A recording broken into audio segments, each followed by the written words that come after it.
Christmas Day nga pala ngayon, sobrang aga nagising yung mga bata, excited mag-open ng mga regalo. So, nag-drop off nga pala si Santa kaninang umaga lang ng mga presents para sa mga batang mababait. Si Silas nga pala nakatanggap ng bagong bisikleta. Kapag Pasko dito sa New Zealand, iba yung culture nila, wala silang Noche Buena. Meron silang tinatawag na Christmas dinner, pero ginaganap naman sa lunchtime. So wala nga pala kaming bisita, yung family kasi ni Mister nasa ibang lugar. Yung biyanan ko naman is pupunta mamayang hapon pa, may pinuntahan pamilya ng asawa niya. Nakatanggap nga pala ako ng bagong electric mixer galing kay Mister. I can feel it. I can feel them. That was very nice, huh? Have a look in your feet. Wow! That is Andy. Very nice. Every day. Kami ni Mister pag Pasko, nag-i-exchanging gift kami. Nung una pa lang, wala pa akong work. Mister lang nagbibigay sa akin ng mga regalo. Wala siya natatanggap sa akin, of course, kasi wala naman akong trabaho at pera. So ngayon, maghahanda nga pala tayo ng breakfast. Meron tayo ditong croissant. Ito nga pala yung traditional na breakfast. Siniserve ng mga Kiwi. Nakabili nga pala si Mr. kahapon, of course. Pagkaluto nga pala, nilagay ko lang sa oven. Ready na mag-breakfast. At after niya, naglinis na ako ng bahay, of course. So everyday naman talaga ako naglilinis. Ngayon, special lang. Kasi feel na feel ko Pasko, baka meron tayong mga bisitang darating. Pagkatapos nga palang maglinis, naglaro nga pala yung mga bata sa na-receive nila ng mga regalo.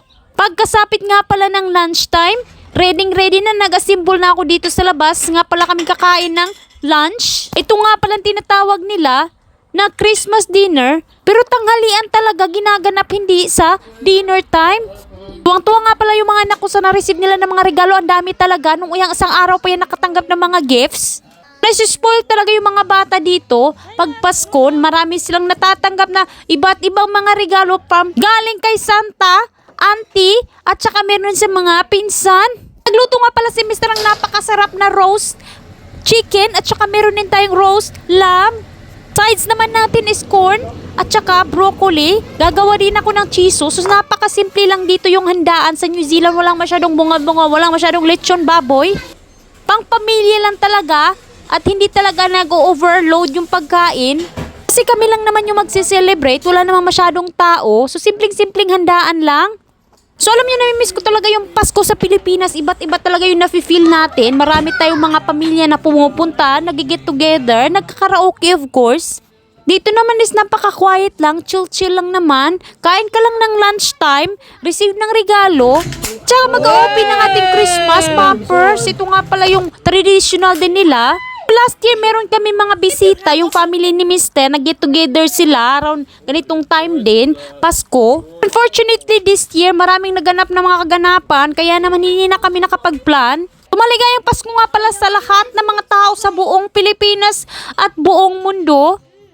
After nga pala namin kumain ng lunchtime, naglaro nga pala yung mga bata sa bago nilang regalo na slides. Napaka-cute talaga at perfect sa size ng mga bata. Alam niyo naman dito, pag summer dito sa New Zealand, napakainit talaga. Kailangan ng mga sprinkler. Pagkasapit nga pala ng gabi, dumaan dito yung aking biyanan at binisita kami of course. So ayun lang mga kaganapan sa Christmas Day. So guys, thank you for watching this video. I hope nag-enjoy kayo at sa susunod naman na vlog. Bye!